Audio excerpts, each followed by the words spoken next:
Muy buenos días, chicos. Me encuentro haciendo el video de hoy sobre los dos temas que nos corresponden. Voy a hacer una pequeña explicación. Entonces, empezamos desde donde ustedes inician a entrar, ¿no? Entonces, esta es el aula que ustedes tienen.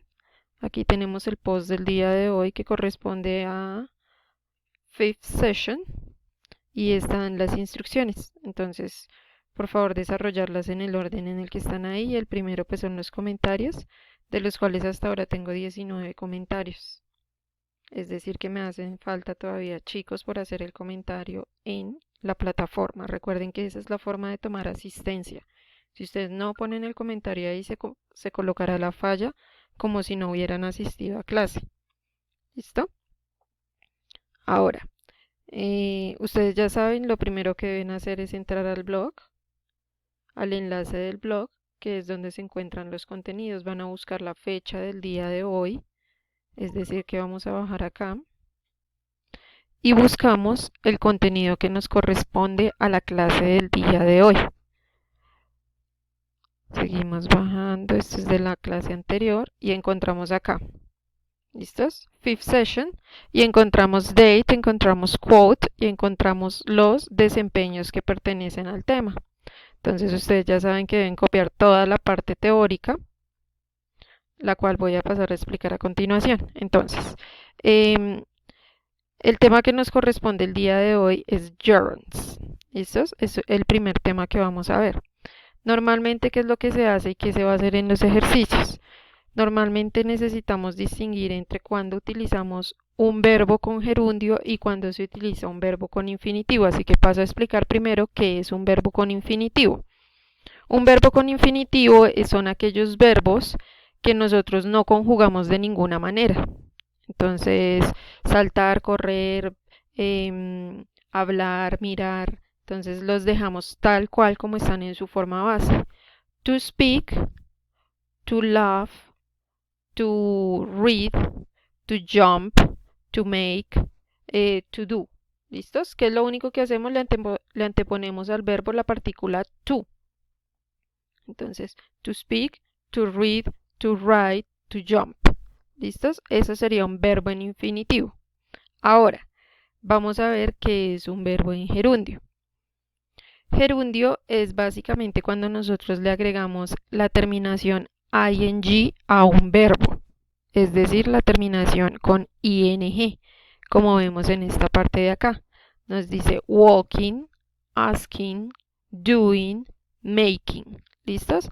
Pero ¿qué pasa? Que para colocar estas terminaciones con ing nosotros necesitamos tener en cuenta 5 reglas básicas, ¿listos? Que son relacionadas con la terminación del verbo.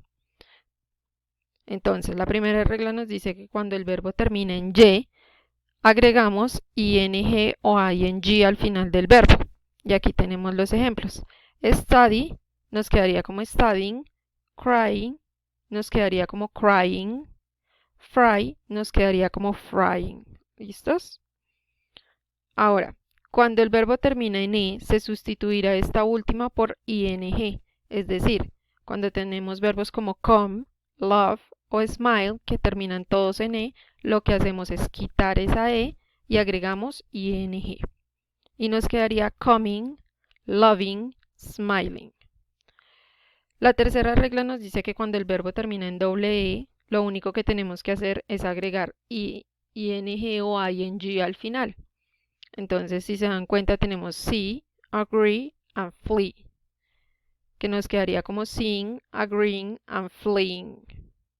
¿Listos? No importa que queden las 3 vocales de manera seguida. La cuarta regla nos dice, cuando los verbos terminan en ie, se sustituirá por y, ing.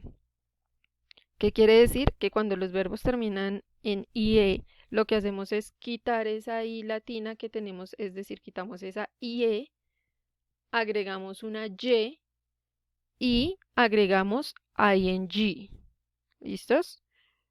Por lo cual nos quedaría como dying, lying y tying. ¿Listos? Y la última regla nos está diciendo que cuando los verbos terminan en una combinación de consonante, vocal, consonante, se duplicará la última consonante y se agrega ing. Es decir, que si cuando yo tengo un verbo me termina en la combinación consonante, es decir, letra, vocal, consonante, lo que hago es duplicar esta última letra que tengo en el verbo y agregar ing. Por lo tanto, running, putting, stopping. ¿Listos? Esas son las 5 reglas para agregar ing. Ahora, para poder utilizar ese ing, nosotros tenemos 5 escenarios, 5 posibles escenarios donde lo podemos usar. ¿Listos? Entonces, el primer escenario o el primer caso en el cual podemos usar el gerundio es cuando estamos hablando en un tiempo gramatical continuo, una acción que se está desarrollando en este momento o que se desarrolló de manera continua en el pasado o se va a desarrollar de manera continua en el futuro. Entonces eso sería el presente, pasado y futuro continuo. ¿Listos? ¿Cómo sabemos que estamos hablando en presente, pasado o futuro continuo? Muy sencillo. Nos vamos a dar cuenta porque antes del verbo que vaya con ing tenemos que tener el verbo to be. ¿Listos? Entonces tendríamos is, recuerden que verbo to be es am, is o are. ¿Listos? Eso sí estoy hablando en presente. Si estoy hablando en pasado, pues se nos convertiría en was o en were. ¿Listos? Entonces, si yo veo el verbo to be y enseguida veo un verbo, quiere decir que ese verbo tiene que ir por obligación con ing. ¿Listos? Si veo am, is o are, was o were, el verbo que va enseguida de esos verbos, de esos 5 verbos, tendría que ir con ing, como nos dice acá el ejemplo.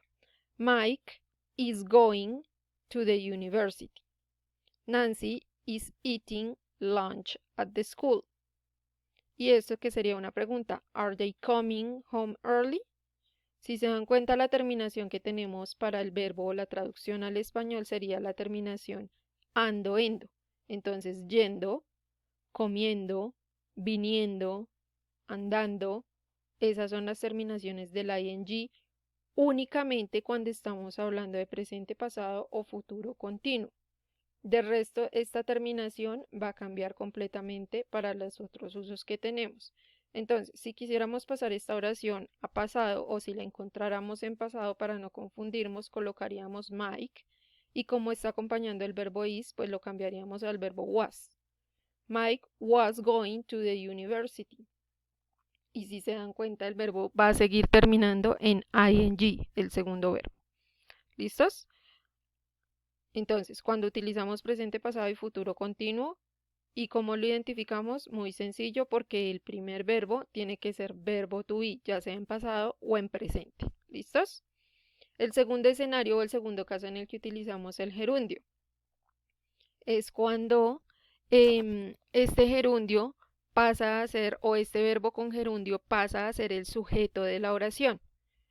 Recuerden que cuando nosotros armamos una oración en inglés, la oración tiene que tener 3 partes esenciales. Una, quién hace la acción o qué hace la acción, cuál es la acción y la tercera parte, quién recibe o qué recibe esta acción. ¿Listos? Entonces, cuando ya tenemos identificadas nuestras 3 partes, resulta que también podemos utilizar estos verbos con gerundio como si fueran el sujeto de la oración, es decir, que irían al principio.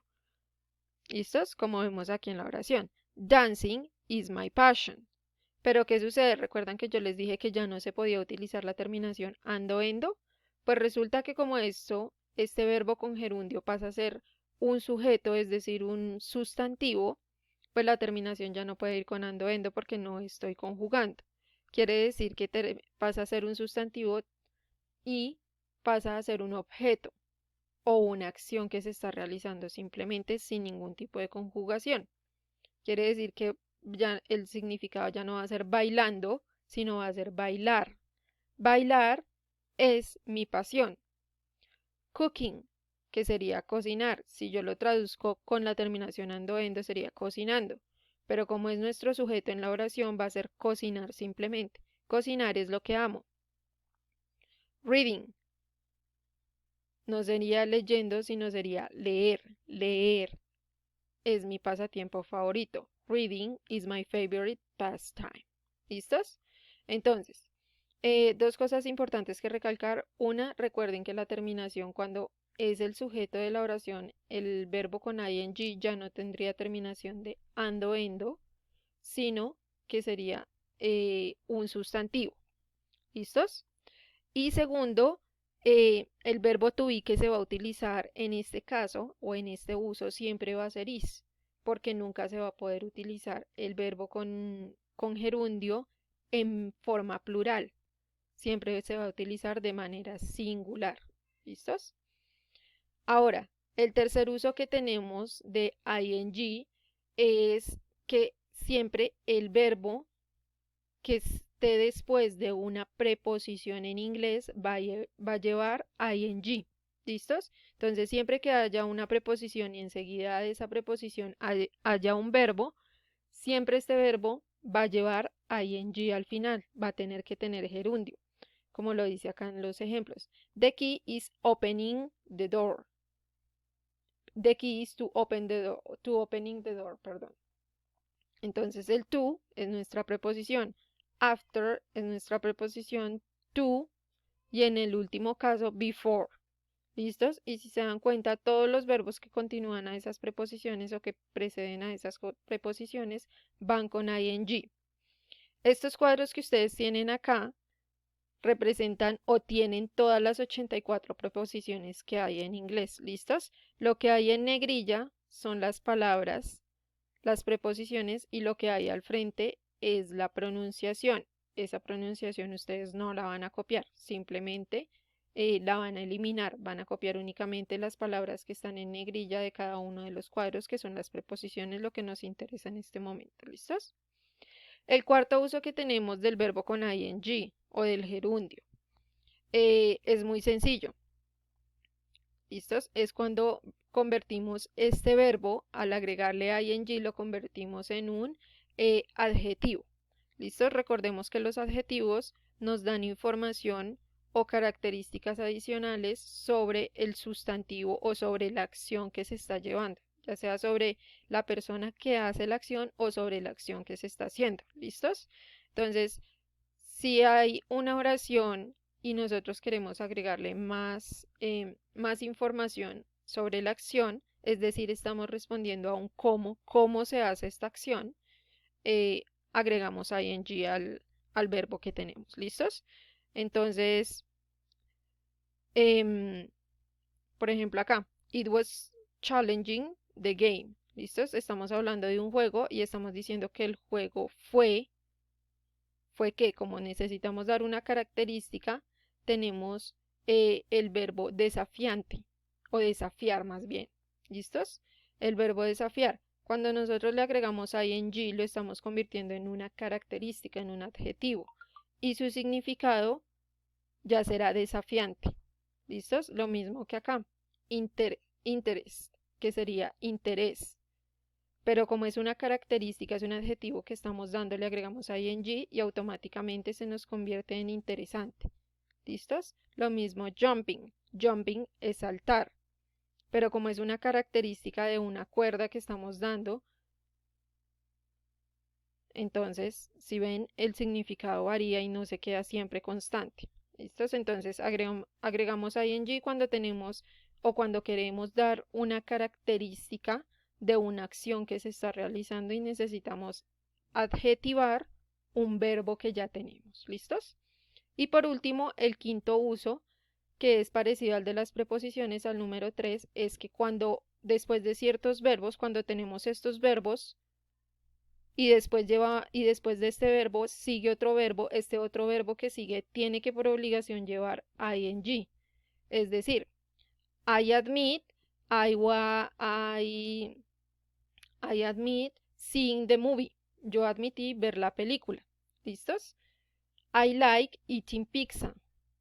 Me gusta comer pizza. We love going to the movies. Don't stop practicing. ¿Listos? Siempre que veamos este verbo y después de este verbo haya otro verbo, quiere decir que estamos trabajando con un gerundio. El verbo tiene que llevar por obligación ing. ¿Listos, chicos? Esta es la explicación del tema. Espero que les haya servido, que lo hayan entendido un poco más y es lo mismo que encuentran en los videos. ¿Listos? No es nada